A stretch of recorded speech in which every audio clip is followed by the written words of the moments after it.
नमस्कार बेटा, आप सभी का स्वागत है एसपीएस स्मार्ट क्लासेस में। हमने अभी तक क्या क्या पढ़ लिया।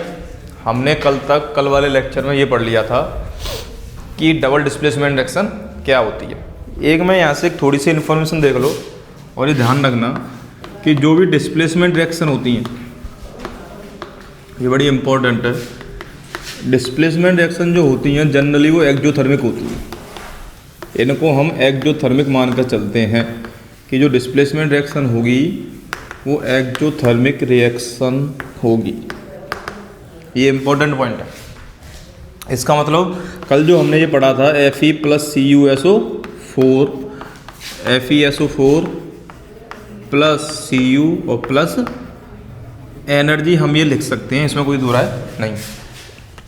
तो जो डिस्प्लेसमेंट रिएक्शन होती हैं generally they are exothermic in nature, ठीक है, क्योंकि बॉन्ड फॉर्म हो रहा होता है और जब बॉन्ड बनता है, देखो अगर बॉन्ड तोड़ना है तो मुझे हीट प्रोवाइड करनी पड़ेगी और अगर बॉन्ड फॉर्म हो रहा है अपने आप ही तो उसमें एनर्जी रिलीज होती है। ये आगे की बात है, पर तुम ये मत समझो, बस ये समझो कि डिस्प्लेसमेंट रिएक्शन जो होती है वो एक्जोथर्मिक रिएक्शन होती है। और लास्ट एक्टिविटी हम परफॉर्म करेंगे और हम समझेंगे कि क्या क्या एक्टिविटी है।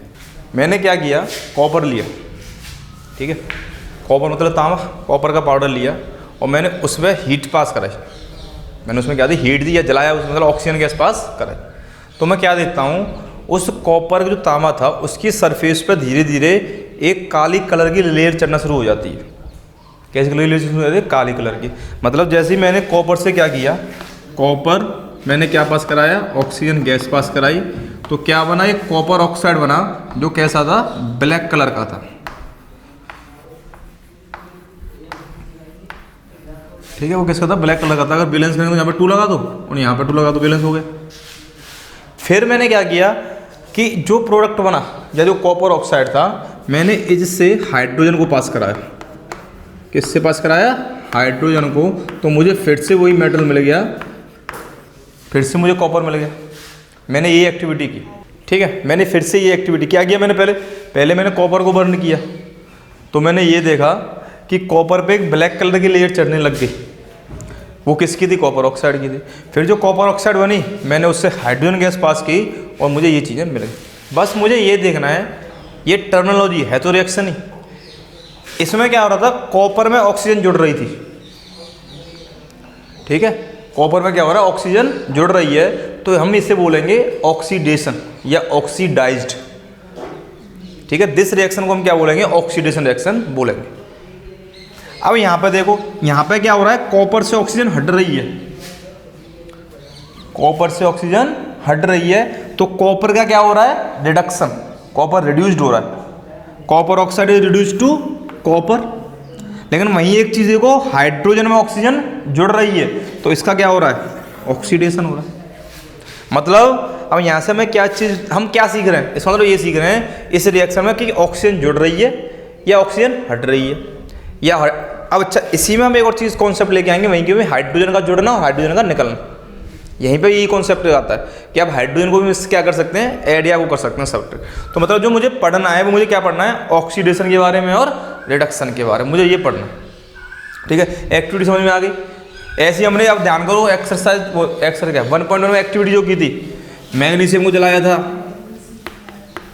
ठीक है, तो क्या बन जाता है, मैग्नीशियम ऑक्साइड। यहाँ पे भी क्या हो रहा है, मैग्नीशियम का क्या हो रहा है, ऑक्सीडेशन हो रहा है। Magnesium is oxidised to magnesium oxide, ठीक है। इसका समझ में आ गया, स्क्रीनशॉट अभी पढ़ते हैं, फिर क्या पढ़ते हैं, ठीक है। इसमें समझ में आ गया, इसमें क्या हुआ कि ऑक्सीजन निकली तो कॉपर का क्या हो, रिड्यूस हो गया।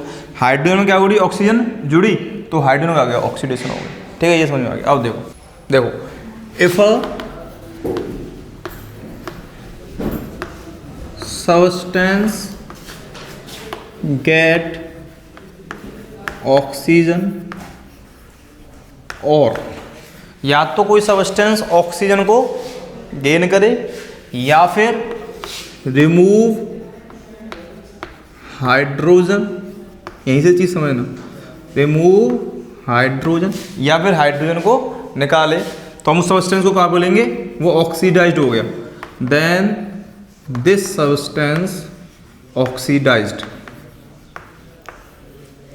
and this substance ऑक्सीडाइज्ड, और जो एंटायर प्रोसेस है, जो पूरी प्रोसेस में से क्या बोलेंगे, ऑक्सीडेशन।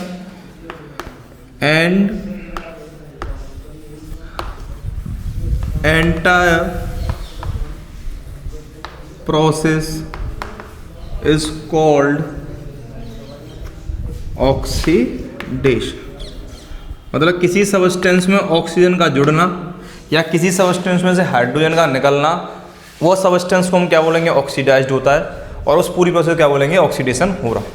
ठीक है, जो सबस्टेंस ऑक्सीडाइज्ड होता है, ये ध्यान रखना, the substance which get oxidized is also called reducing agent, is also called reducing agent. तो यहाँ पे एक और डेफिनेशन लिखो, the substance which get oxidized, the substance which get oxidized is also called reducing agent, is also called reducing agent। हम उसे reducing agent भी कहते हैं। ठीक है, समझ में आ गया तुम्हें? अभी पूरा हम इससे एग्जाम्पल समझेंगे कि कौन सा सब्सटेंस ऑक्सीडाइज्ड हुआ, कौन सा रिड्यूसिंग एजेंट है, कौन सा सब्सटेंस रिड्यूस्ड हुआ, और कौन सा सब्सटेंस। अब देखो, if a substance get hydrogen, oxygen क्या लिख लो, hydrogen,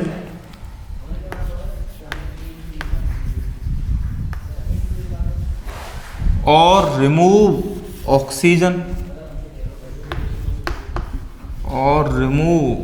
oxygen, then this substance क्या हो जाएगा, रिड्यूस्ड होगा। और इस प्रोसेस को क्या बोलेंगे, रिडक्शन बोल देंगे।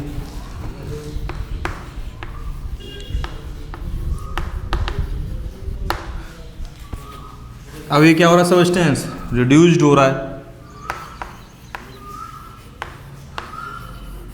इसे हम क्या बोल देंगे, ऑक्सीडाइजिंग एजेंट। ठीक है, अब यहीं से बात निकल के आती है। अब देखो, एक एग्जांपल लेते हैं, फिर समझते हैं, पूरा समझ में आ जाएगा कि क्या है क्या नहीं। ठीक है, ऐसे करके ये रिएक्शन है ना। अब जरा समझते हैं जो हमने पूरा पढ़ा। एक बार मैं डेफिनेशन यहाँ बोल दे रहा हूँ कि या तो किसी सबस्टेंस में ऑक्सीजन का जुड़ना या किसी सबस्टेंस में से हाइड्रोजन का निकलना, है ना, द एडिशन ऑफ ऑक्सीजन और removal of hydrogen from a substance, then this substance is oxidized and this process is called oxidation। और the substance which get oxidized, जिस सबस्टेंस का ऑक्सीडाइज्ड होगा, इसका मतलब जिस सबस्टेंस में या तो ऑक्सीजन जुड़ी होगी या फिर हाइड्रोजन निकली होगी, हम उसे रिड्यूसिंग एजेंट बोलते हैं। अच्छा, एक मतलब समझना कि अगर हम जनरल भाषा में जाएं तो व्हाट इज एजेंट, दाम उतनी है कि ये इसका एजेंट है, ये इस कंपनी का एजेंट है, ये तो वो क्या कर रहा हो जाता है, एजेंट सहायता कर रहा होता है। एजेंट का अगर मेन चीज़ देखो तो क्या कर रहा है कि जिस भी चीज़ का वो चीज़ बोली जा रही है तो क्या है, उसका वो एजेंट है, मतलब उसकी वो सहायता कर रहा है। मतलब मान लो अगर मैं बैंक का एजेंट हूँ तो मैं किसको सहायता करूँगा, बैंक को करूँगा। अगर कोई रिड्यूसिंग एजेंट है तो वो किस में सहायता करेगा, रिड्यूस होने में सहायता करेगा। किसी सबस्टेंस को क्या सहायता करेगा, रिड्यूस्ड होने में सहायता करेगा। अगर वो ऑक्सीडाइजिंग एजेंट है तो किसी सबस्टेंस को ऑक्सीडेशन होने में सहायता करेगा, तभी तो हम उसे बोलेंगे। अब जरा समझो, अच्छा किसी सबस्टेंस का ऑक्सीडेशन कैसे होगा, जरा सोचो। जैसे मैं हूँ, अगर मुझे सहायता करनी है, ज़रा मोटा मोटा समझना है ना, मैं कौन सा एजेंट हूँ, मान लो मैं ऑक्सीडाइजिंग एजेंट हूँ, तो मैं किसी की सहायता कैसे कर सकता हूँ, उसे ऑक्सीजन दे के, भाई किसी को मैं ऑक्सीजन दे के उसकी सहायता कर सकता हूँ। और अगर मैंने ऑक्सीजन निकाली, अगर मैंने अपने से ऑक्सीजन निकाली तो मेरा क्या हो जाएगा, रिडक्शन हो जाएगा, क्योंकि द रिमूवल ऑफ ऑक्सीजन और adding of hydrogen is reduction. तो मेरा खुद का क्या हो जाएगा, रिडक्शन हो जाएगा। मैंने दूसरे का क्या करा दिया, ऑक्सीडेशन करा दिया। और अगर मेरा रिडक्शन हुआ है तो इसी वजह से मुझे क्या बोल रहे हैं, ऑक्सीडाइजिंग एजेंट, क्योंकि मैंने अपनी ऑक्सीजन किसी दूसरे को दी उसकी सहायता करने के लिए, तभी तो मुझे ऑक्सीडाइजिंग एजेंट है। अगर मैं ना तो ऑक्सीजन निकालता तो दूसरे का कैसे ऑक्सीडाइजेशन हो जाता, तो उसमें कैसे हेल्प कर पाता ना। अगर मैं हाइड्रोजन निकालूं तो दूसरा कैसे रिडक्शन हो जाएगा भाई। तो इसका मतलब समझो जो एजेंट होते हैं वो सहायता करते हैं, कन्फ्यूजन मत होना, ठीक है। अब जरा समझो यहाँ पे क्या हुआ, पहली डेफिनेशन समझते हैं, द रिमूवल ऑफ हाइड्रोजन और एडिंग ऑफ ऑक्सीजन। तो जो हाइड्रोजन है उसमें क्या हो रहा है, जरा देखो, ऑक्सीजन ऐड हो गया, भाई यहाँ पे HCl बना हुआ, यहाँ पे O आ गया, तो हाइड्रोजन में क्या जुड़ गया, ऑक्सीजन जुड़ गया। द एडिंग ऑफ ऑक्सीजन और रिमूवल ऑफ हाइड्रोजन किसी सबस्टेंस में हो तो दिस सबस्टेंस गेट ऑक्सीडाइज्ड, तो इसका क्या हो गया, ऑक्सीडेशन हो गया। और जिस सबस्टेंस का ऑक्सीडाइज्ड होता है या जिस सबस्टेंस का क्या होता है, ऑक्सीडेशन होता है, उसने क्या किया होगा, उसने खुद ऑक्सीजन, उसने क्या किया होगा, हाइड्रोजन प्रोवाइड कराई होगी, तो इसका क्या होगा, रिड्यूसिंग एजेंट हो गया ये। भाई हाइड्रोजन इसने क्या किया, क्या बन गया ये, रिड्यूसिंग एजेंट। इसका क्या हुआ, ऑक्सीडेशन, या यूँ समझ लो जिस सबस्टेंस का ऑक्सीडेशन होता है वही हमारा क्या होता है, रिड्यूसिंग एजेंट होता है,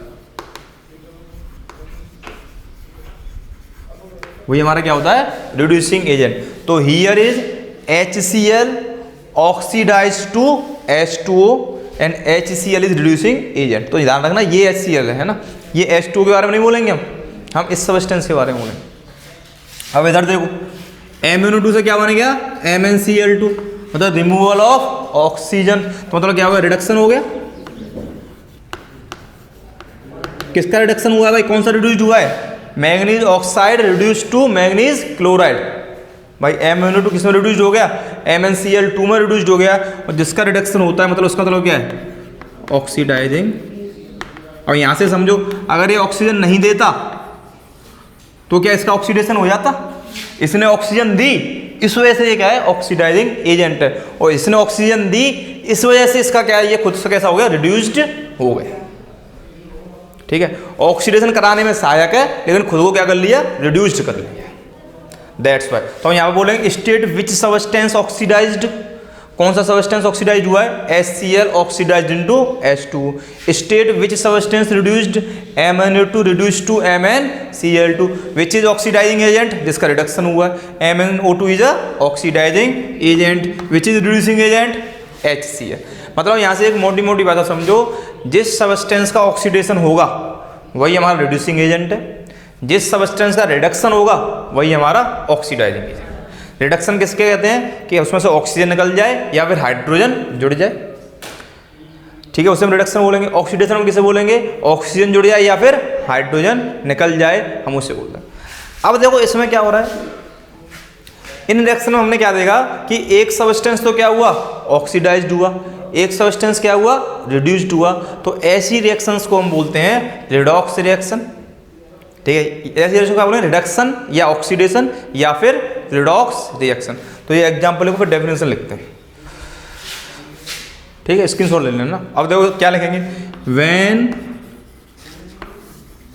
वन रिएक्टेंट, है ना, रिएक्टेंट ही तो है, when one reactant get oxidized and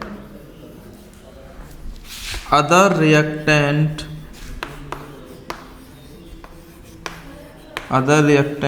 reduced, ठीक है, when one reactant get oxidized and other reactant reduced, then this is called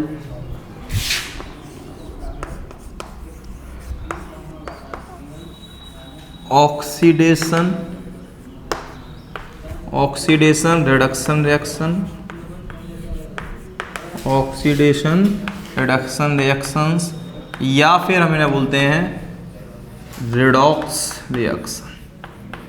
ठीक है, RED for reduction, OX for oxidation.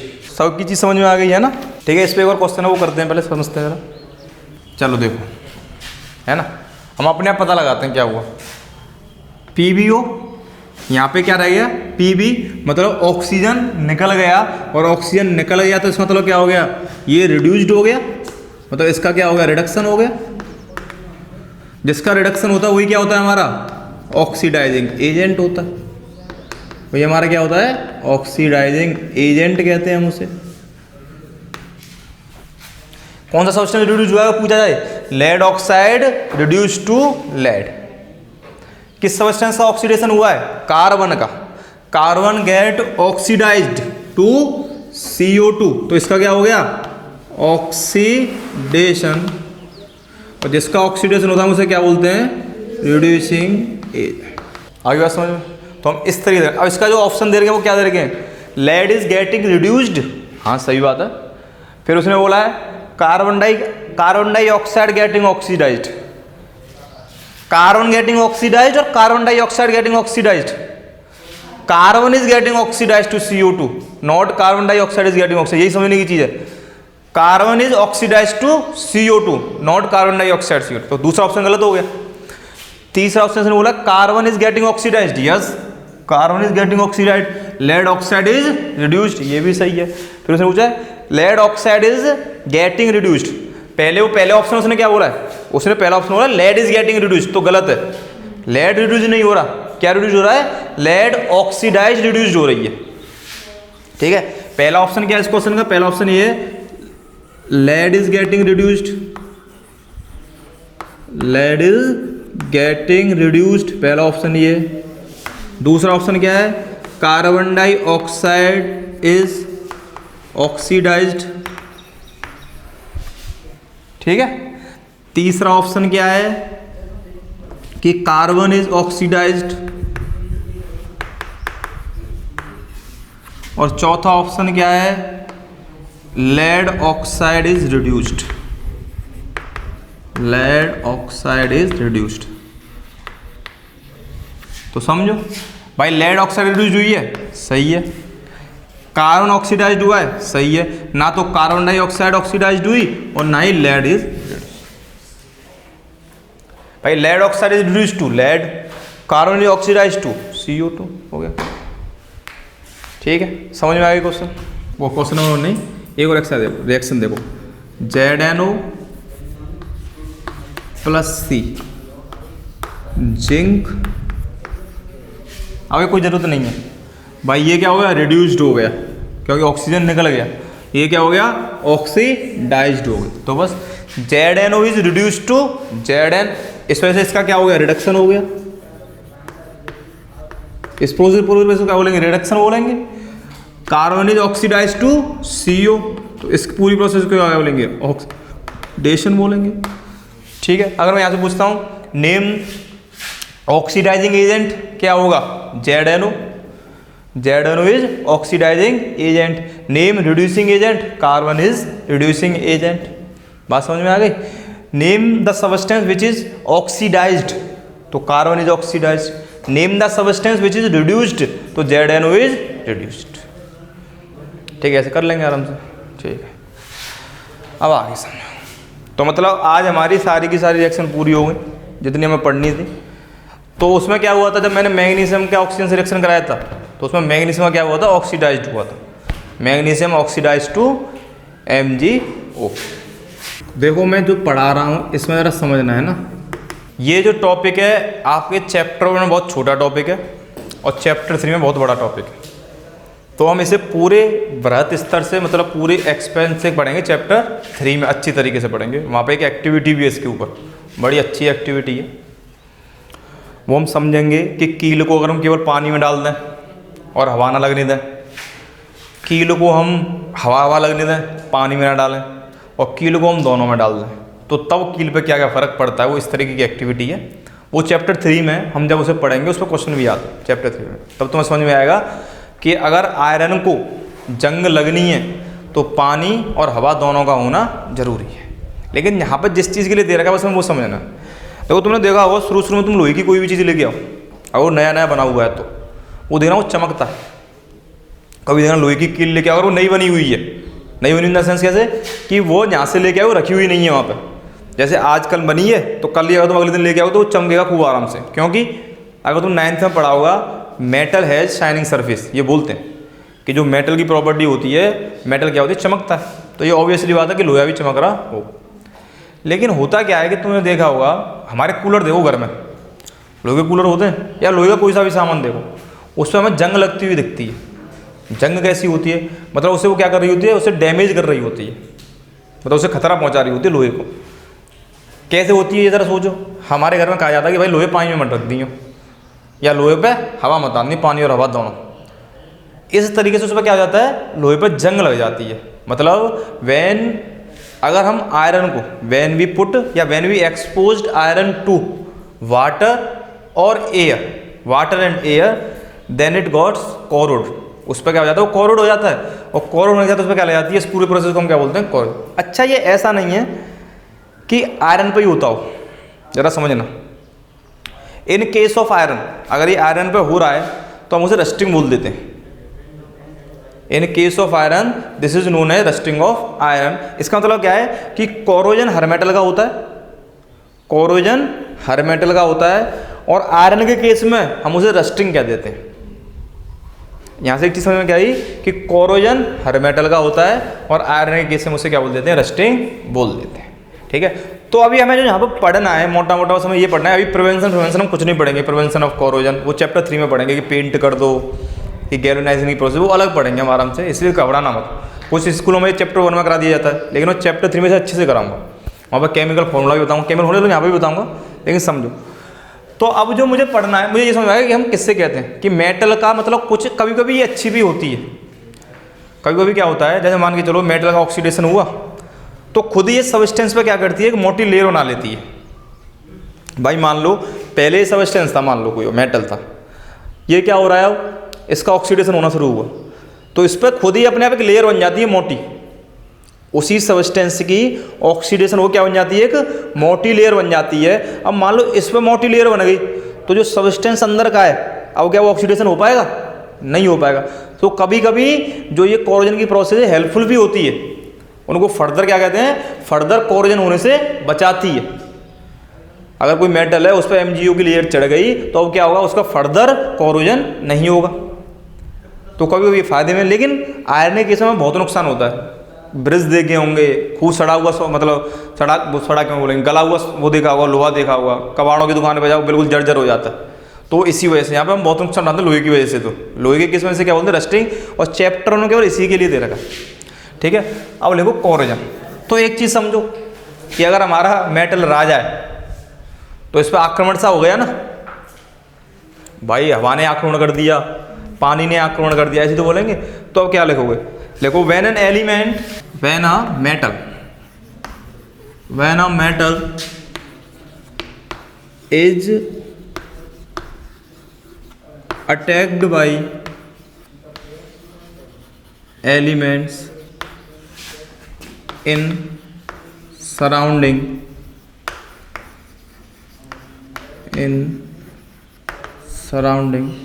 और ये एलिमेंट क्या होते हैं, such as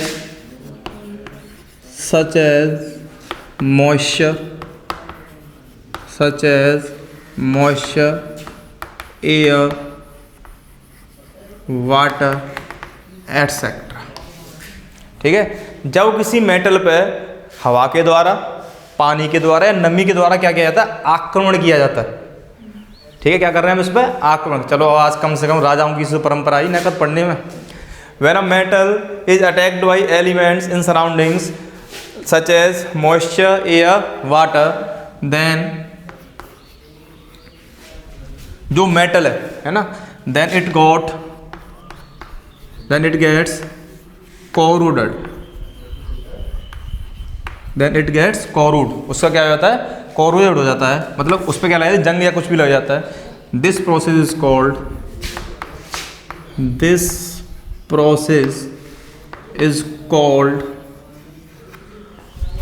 corrosion. This process is called corrosion. In case of iron,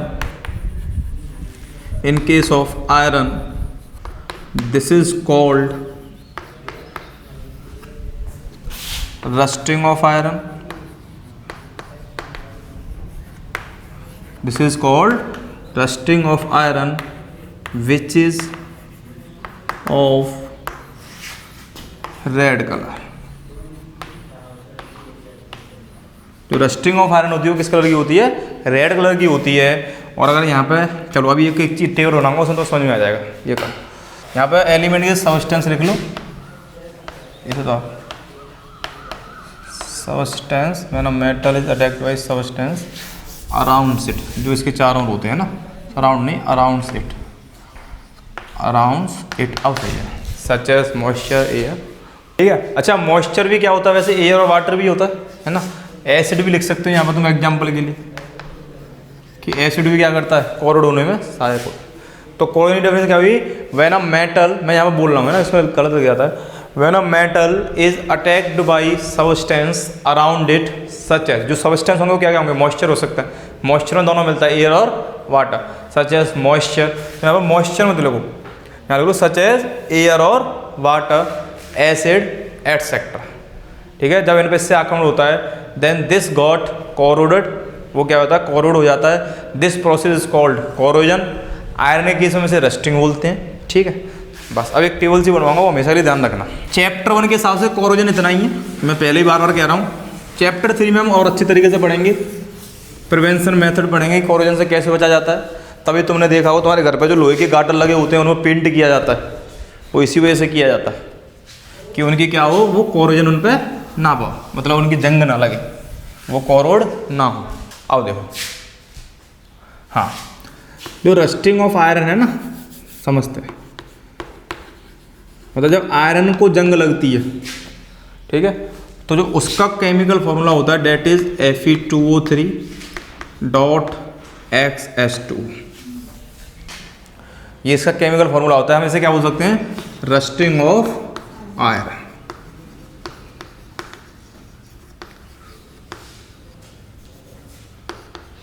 rusting of iron, ठीक है, जो तुम्हारी क्लास में पूछेंगे वो भी बता रहा हूँ।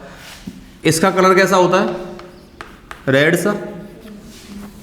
ठीक है, जब कॉपर को जंग लगती है, किसको, कॉपर को, तो हम उसे बोलते हैं बेसिक कॉपर कार्बोनेट। क्या बोलते हैं, बेसिक कॉपर कार्बोनेट। क्यों बोलेंगे, क्योंकि बेसिक है और ये कॉपर कार्बोनेट है। और जो इसका कलर होता है वो क्या है, ग्रीन। इसका कलर क्या होता है, ग्रीन होता है। ठीक है, तोड़ियाँ देखी ना घर में सिल्वर की जो होती हैं, पायल, सिल्वर पे जो जंग लगती है उसका केमिकल फॉर्मूला होता है सिल्वर सल्फाइड, और एक किस कलर का होता है, ब्लैक। ये ध्यान रखना, ये तुम्हें आगे तक काम आएगा, कभी भविष्य में भी, हर जगह।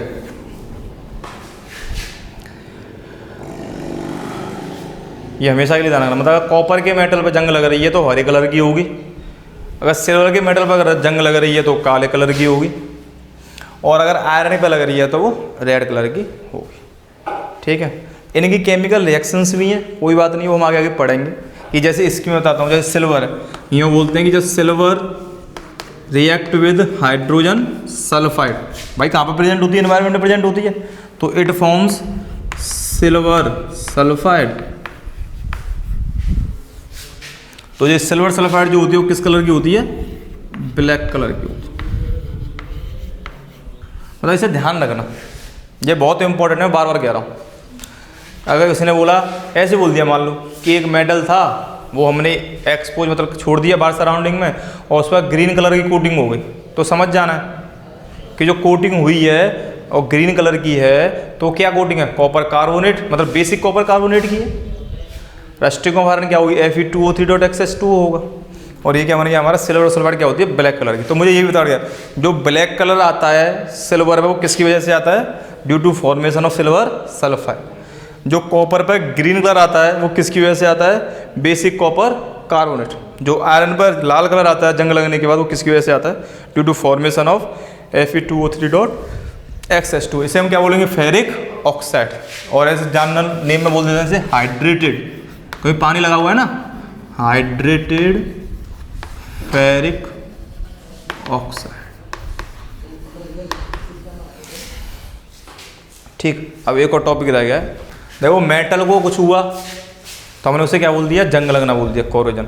जब किसी खाने वाले को सब्सटेंस, जैसे मतलब ऑयल हो, जिस खाने के फूड में फैट हो, जब उनको कुछ लगता है तो हम उसे बोल देते हैं रेंसिडिटी।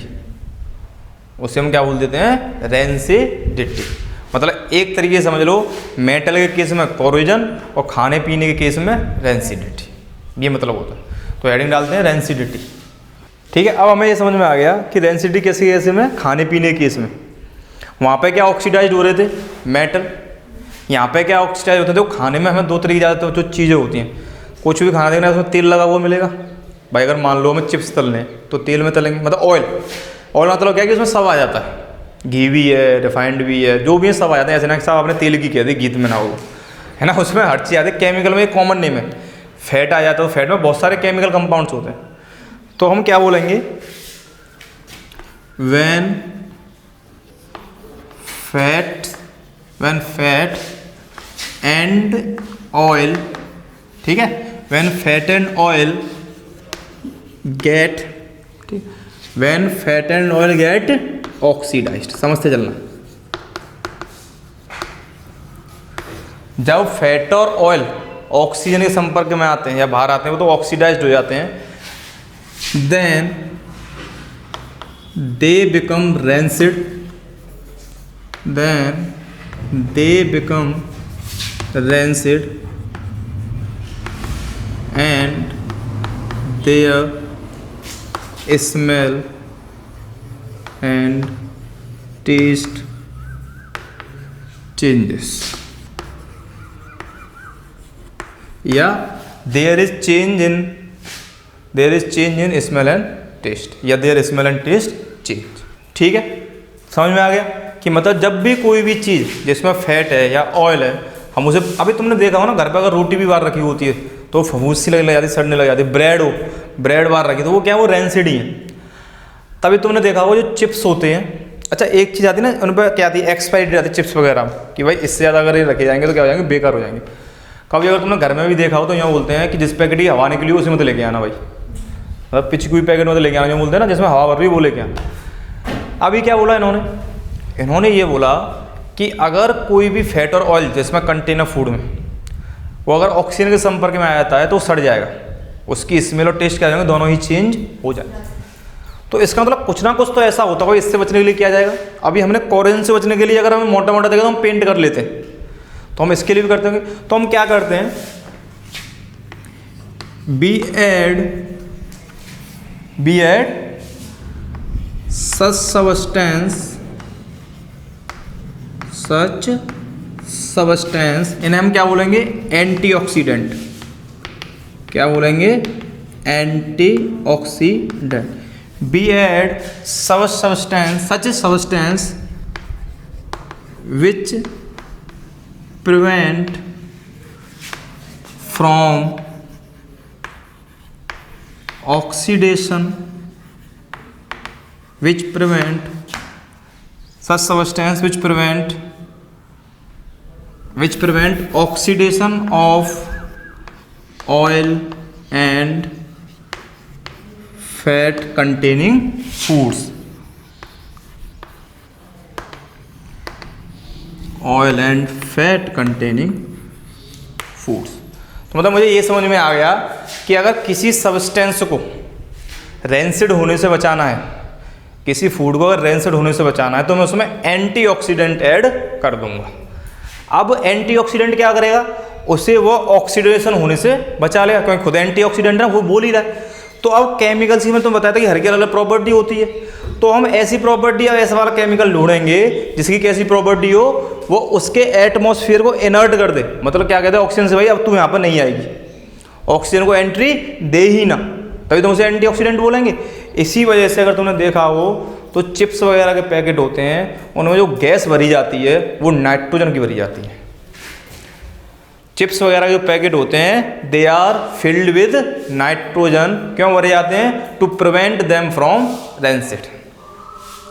ठीक है, समझ में आ गया। कौन सी गैस भरी जाती है, नाइट्रोजन। क्यों भरी जाती है, उनकी डेंसिटी से बचाने के लिए। तो नाइट्रोजन और हीलियम भी इनर्ट एटमॉस्फेयर पे पैदा करती है। तो दो एंटीऑक्सीडेंट अगर हमें याद करने हैं जो हमें यूज करें तो क्या होंगे, नाइट्रोजन एंड हीलियम। समझ में आया डेंसिटी क्या होती है। ठीक है, अब यही पूछा जाए कि why the chips bag are flushed with nitrogen, तो हमसे क्वेश्चन ये पूछ लिया जाए कि why the chips bag are flushed with nitrogen, तो आंसर क्या होगा, to prevent chips from rancid. To prevent chips from rancid या to prevent chips from getting oxidised. Be add nitrogen because it prevent them from oxidation. समझ में आया, क्योंकि nitrogen antioxidant की तरह काम करती है। वो एक ऐसा एटमॉस्फेयर तैयार कर देगी कि उसमें ऑक्सीजन की आने की एंट्री बंद हो जाएगी और वो सब्सटेंस ऑक्सीडाइज्ड नहीं होंगे। तभी कहते हैं अगर वो फट गया, मतलब अगर वो पिचक गया तो उसमें से नाइट्रोजन निकल गई, तो वो सबस्टेंस ईजिली क्या हो सकता है, ऑक्सीडाइज्ड हो सकता है। आज ये चैप्टर पूरा हुआ। अगली वीडियो में हम इसके क्वेश्चन करेंगे एनसीईआरटी के, और जो कुछ एक्स्ट्रा वगैरह क्वेश्चन होंगे वो मैं करा दूंगा। तो मैं और करके देखें रिडक्शन और ऑक्सीडेशन पे, और अगर तुम्हें कोई प्रॉब्लम हो तो तुम कमेंट बॉक्स में डाल दिया करो। मैं फिर कह रहा हूँ, कोरोजन का जो हम पढ़ेंगे वो चैप्टर 3 में पढ़ेंगे, बहुत अच्छी तरीके से पढ़ेंगे। रेंसिडिटी इतना ही है तुम्हारे में, यहाँ पर पढ़ लिया। रेंसिडिटी समझ में आ गया कि इन केस ऑफ मेटल हम कोरोजन कह देते हैं, इन केस ऑफ ऑयल और फैट कंटेनिंग फूड हम उसे रेंसिडिटी बोल देते हैं। ठीक है, कैसे प्रिवेंट करते हैं, एंटीऑक्सीडेंट ऐड करके प्रिवेंट कर देते हैं। तो चैप्टर 1 में जितना पढ़ना था हमने कोरोजन पढ़ लिया। उससे भी मेन हमने बात पढ़ी कि अगर काले कलर की चढ़ रही है तो वो लेयर सिल्वर सल्फाइड की होगी भाई, Ag2S इज सिल्वर सल्फाइड।